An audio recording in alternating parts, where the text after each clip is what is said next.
So here we are with another Friday the 13th. We just had one last month.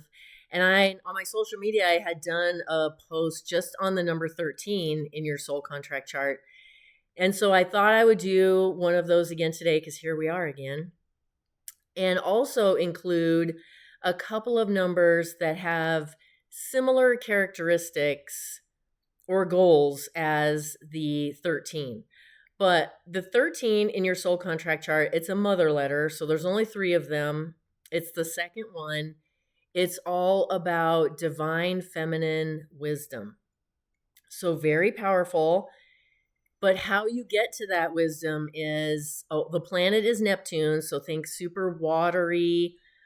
And the way you get to this divine wisdom is you have to dive in to these like murky, dark waters where all of your negative emotions, feelings, thoughts, they all reside in this murky water, and you need to swim around in there and just interact and just feel all this negativity. And then that's where the wisdom comes from.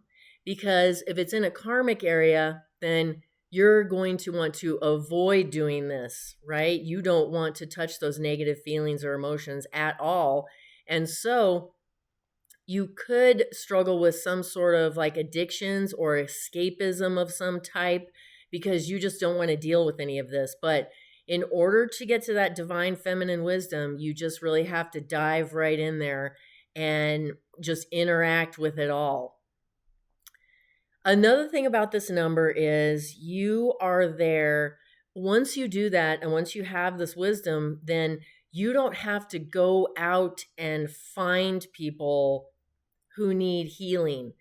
Like all you got to do is just sit back and wait, because the lost souls of this world will find you when they're ready. When they're ready and they want to heal, they will find you, and then you're going to use that divine feminine wisdom to help them heal. So it's just very powerful number, but I find that strange because again, the 13 is so negative, but it's actually just divine feminine wisdom. And that's not even in your soul contract chart. That's in other places too. And I don't know, it kind of got shoved aside there, but the 13 is yes, divine feminine energy. Couple other numbers that are related to this one are the number 2. So that's the energy of the moon, and it's the double meaning, meaning foolishness to wisdom. So this is the one where, instead of like swimming around interacting with the negativity, this is the one where you're more actively like out doing dumb things or making mistakes. And through that, you're going to learn to be more resilient. And then you're going to learn, wisdom through that too, through making those mistakes.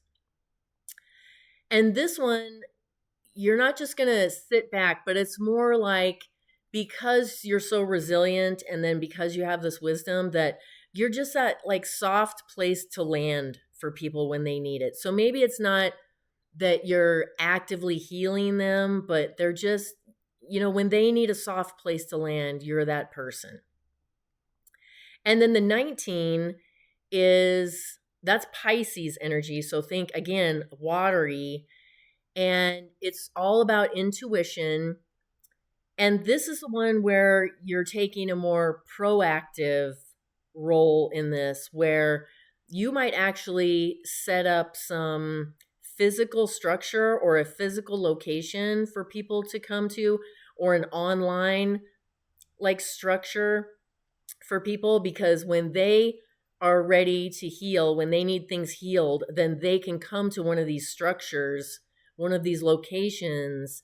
And so that's how they're healing, is through like other people, through you, because you set this up. So this like a very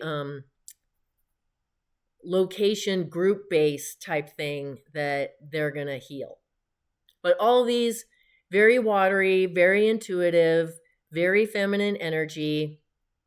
And also, just fun fact on today, because this is March 13th, but I looked up the moon is going through a nakshatra that is ruled by Venus. So Venus, again, very feminine energy.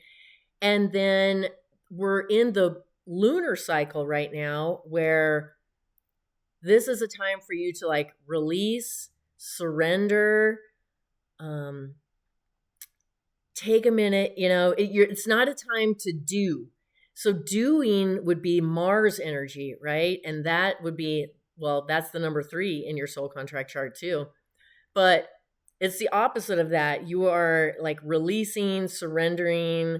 So I just thought that was interesting too, that all these things are kind of happening at the same time. But if you want to know what's in your soul contract chart and you don't already know, you can learn how to do that. I'll put the video up at the end. Or if you want me to do it for you, I'll put the link to my website in the description.